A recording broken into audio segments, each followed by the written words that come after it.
अलवर से नमिष्का मित्तल। हेलो, मैं भारत का संविधान बोल रहा हूँ।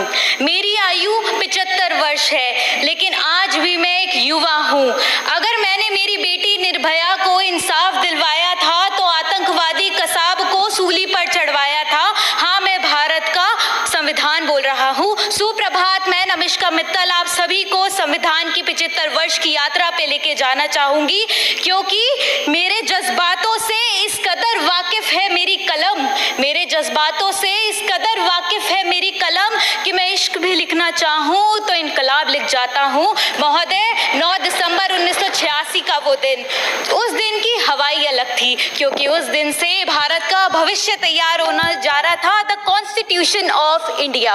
आप अलवर से हैं या आप उदयपुर से हैं? नहीं, हम भारत से हैं, जिसकी सरहदों की रक्षा जवान करता है तो नागरिकों की रक्षा संविधान करता है।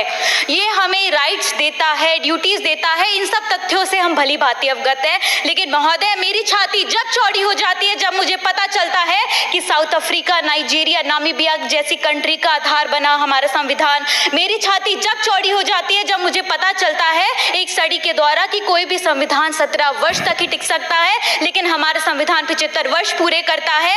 मेरी छाती जब चौड़ी हो जाती है जब पाकिस्तान का संविधान 5 वर्ष, श्रीलंका का संविधान 3 वर्ष में धराशायी हो जाता है और हमारा संविधान 75 वर्ष तक अडिग रहता है। और हमें गर्व होना चाहिए, क्योंकि हाल ही में राष्ट्रपति साहिबा ने मैथिली और संस्कृत भाषा में संविधान का विमोचन किया था। जैसे हर रात के बाद सवेरा होता है, वैसे ही हर आपातकाल के बाद 44th अमेंडमेंट एक्ट आएगा। हर इकोनॉमिक क्राइसिस के बाद LPG रिफॉर्म्स आएंगे और जब जब ढहेगी नींव मेरे संविधान की, तब तब कोई ना कोई केशवानंद भारती केस आके इसे बचा लेगा। महोदय, मैं संविधान बोल रहा हूँ अपने युवाओं से कि जाके कह दो उन अंग्रेजों से कि जैसे कि इंसान को गुलाम बनाना बहुत आसान है, लेकिन गुलाम को इंसान बनाने के लिए जज्बा लगता है, जो हमारे BR अम्बेडकर ने करके दिखाया। अंत में विद्या विनय संपन्ने ब्राह्मण गवि हस्तिनी जैसे समझदार व्यक्ति किसी में भेदभाव नहीं करता, वैसे ही मैं किसी के लिए बाइबल हूँ तो किसी के लिए गीता हूँ, किसी के लिए गुरु ग्रंथ हूँ तो किसी के लिए कुरान हूँ। हाँ, मैं भारत का संविधान हूँ, राम का सेतु हूँ तो कृष्ण का सुदर्शन चक्र हूँ। हाँ ही, मैं भारत का द्रोणाचार्य हूँ, मैं भारत का संविधान हूँ। मैं महज कागज नहीं, मैं बलिदान हूँ, मैं इतिहास हूँ, मैं भारत की आन बान शान हूँ।